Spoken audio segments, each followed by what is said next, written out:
നന്നായി ഭക്ഷണം കഴിച്ചാൽ ഒരു കൊല്ലം മുഴുവൻ അള്ളാഹു തആല ഐശ്വര്യം നൽകും. ഇതൊരു തമാശയായാലും കാണേണ്ടതില്ല. നന്നായി ഭക്ഷണം കഴിച്ചാൽ, അല്ലെങ്കിൽ നമ്മൾ കുടുംബത്തിൽ ഭക്ഷണം കഴിപ്പിച്ചാൽ, തീർച്ചയായും അള്ളാഹു തആല ഒരു കൊല്ലം മുഴുവൻ നമുക്ക് ഐശ്വര്യം നൽകും എന്നാണ്. ഇത് മുഹറം 10 പ്രത്യേകമായ ഒരു വിഷയത്തെക്കുറിച്ചാണ് മുത്തുനബി സല്ലല്ലാഹു അലൈഹി വസല്ലമ പറഞ്ഞിട്ടുള്ളത്. മുഹറം 10 ഭാര്യ സന്താനങ്ങളെ പ്രത്യേകം പരിഗണിക്കുക എന്നുള്ളത് പുണ്യകരമായ ഒരു വിഷയം തന്നെയാണ്. സുഭിക്ഷമായ ഭക്ഷണവും മറ്റും നൽകി അന്നൊരു പുതുമ സൃഷ്ടിക്കണം എന്നതാണ് നാം മനസ്സിലാക്കേണ്ടത്. മുത്തുനബി സല്ലല്ലാഹു അലൈഹി വസല്ലമ പറഞ്ഞു, ആശുറാഇൻ്റെ അന്ന് സ്വന്തം സന്താനങ്ങൾക്ക്, ഭാര്യയ്ക്ക് സുഭിക്ഷമായ ഭക്ഷണം നൽകുന്ന ആൾ, അത്തരം സുഭിക്ഷത സമ്മാനിക്കുന്നവന് ആ കൊല്ലം മുഴുവൻ ജീവിത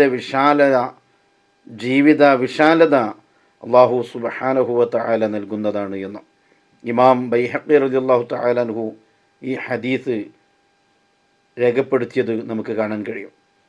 ഈ ഹദീസ് നിവേദനം ചെയ്ത മഹാന്മാർ സ്വന്തം ജീവിതത്തിൽ ഈ പറഞ്ഞ കാര്യങ്ങൾ പ്രാവർത്തികമാക്കിയതിനാൽ ജീവിത വിശാലത കിട്ടിയതായി നിരവധി അനുഭവങ്ങളുണ്ട് എന്ന് ഖുർദിയിലും ഷർവാനിയുടെ 3-ാം വള്യം 455-ാമത്തെ പേജിലും വിശദീകരിച്ചത് കാണാം. അതുകൊണ്ട് തന്നെ നമ്മളിതാ മുഹറം 10 അടുത്തിരിക്കുകയാണ്. അന്നത്തെ ദിവസം നമ്മുടെ ഭാര്യയ്ക്ക്, നമ്മുടെ മക്കൾക്ക് സുഭിക്ഷത സമ്മാനിക്കുക, നല്ല ഭക്ഷണം കൊടുക്കുക, എന്തെങ്കിലും ഒരു വ്യത്യസ്തമായ രൂപം, ഒരു പുതുമ അന്നത്തെ ദിവസം ഉണ്ടാക്കിയെടുക്കാൻ ശ്രദ്ധിക്കുക.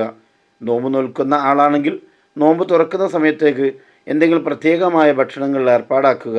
സാധാരണത്തിലുപരിയായി എന്തെങ്കിലും വിശേഷമായ ഭക്ഷണം അന്നത്തെ ദിവസം ഉൾപ്പെടുത്തി ഭാര്യ സന്താനങ്ങൾക്ക് നൽകാൻ ശ്രമിക്കുക. അതിലൂടെ ഒരു വർഷം മുഴുവൻ അല്ലാഹു തആല നമുക്ക് ജീവിതത്തിൽ ഐശ്വര്യം നൽകുന്നതാണ്. സുഭിക്ഷത അല്ലാഹു തആല നമുക്കും കുടുംബത്തിനൊക്കെ നൽകും എന്നതാണ് നാം മനസ്സിലാക്കേണ്ടത്. അല്ലാഹു സുബ്ഹാനഹു വ തആല ഇത്തരം നല്ല കാര്യങ്ങൾ ജീവിതത്തിൽ പകർത്താനും അത് നമ്മുടെ കുടുംബത്തിൽ നല്ല ഐശ്വര്യമുണ്ടാവാനും നമുക്കെല്ലാവർക്കും തൗഫീഖ് നൽകി അനുഗ്രഹിക്കുമാറാവട്ടെ. ആമീൻ.